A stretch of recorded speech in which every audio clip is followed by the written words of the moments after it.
ఏపీలో ఎలక్షన్స్ కూడా వచ్చింది కదా! నెక్స్ట్ ఏ ప్రభుత్వం ముందుంటే బావుంటుందని?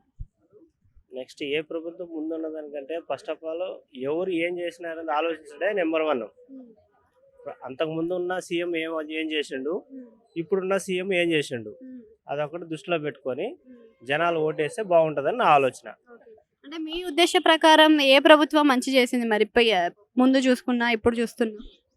అంతకుమున్న ప్రభుత్వం స్టార్టింగ్ కాబట్టి ఆ రాజధాని ఏదో వాళ్ళు ఏర్పరిచే టైంలో 5 years అయిపోయింది. హ్మ్.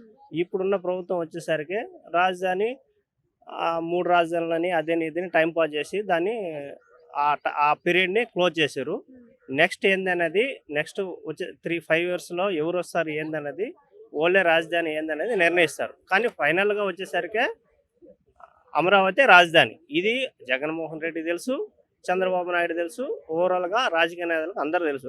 పబ్లికే కొంచెం దీనమ్మలో ఉన్నారు అంతే. అంటే ప్రస్తుతం ఉన్న ప్రభుత్వం ఏ విధంగా పాలిస్తుంది? అంటే పథకాల అమలు విషయంలో కానీ, డెవలప్‌మెంట్ విషయంలో గానీ ఏ విధంగా పనిచేస్తుందనుకోవచ్చు? పథకాల విషయంలో ప్రస్తుతం ఉన్న ప్రభుత్వం పథకాలు బాగానే ఇస్తుంది. హ్మ్. ఏది పేద ప్రజలకు కావచ్చు, లేకపోతే నెక్స్ట్ సెకండరీ ఇంకా లో క్లాస్ వాళ్ళకి కావచ్చు పథకాలు బాగానే ఇస్తుంది. హ్మ్. కాకపోతే బిజినెస్ విషయం వచ్చేసరికి ఏ పథకాలు అనేది బిజినెస్ వాళ్ళకి పనికిరావు. హ్మ్. ఇప్పుడు ఒక రాష్ట్రం బాగుపడాలంటే బిజినెస్ ఇంపార్టెంట్. హ్మ్. బిజినెస్ బాగుంటే రాష్ట్రం బాగుంటుంది. పథకాలు చిన్నోళ్ళకి ఇస్తారు, ఓకే, పథకాలని ఇవ్వచ్చు. హ్మ్. ఎంతవరకు ఇవ్వాలి అంతవరకే. ఎవరు పని చేసుకునేవాళ్ళు లేకపోతే వాళ్ళకి జీవనాధారం లేనప్పుడు అట్లాంటి వాళ్ళకి పథకాలు ఇవ్వాలి. అంతేగాని అందరికి పథకాలు ఇవ్వడం వల్ల ప్రయోజనం ఏముంటది? హ్మ్. అది. అంటే పథకాలు చాలా వరకి ఇచ్చి అందిస్తున్నారు కదా! మరి మహిళలకు కూడా సున్నా వడ్డీతోటి చాలా వరకు ఏదైతే వాళ్ళు తీసుకున్న రుణాలుంటాయో వాటిని తగ్గిస్తున్నారు.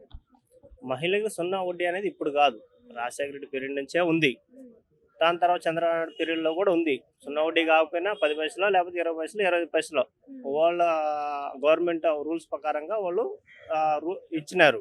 కాకపోతే ప్రజెంట్ ఉన్న పరిస్థితుల్లో సున్నా వడ్డీ అనేది దాని ఆటోమేటిక్. ఇప్పుడు అంతకుముందు ఫస్ట్ ఆఫ్ ఆల్ రూ.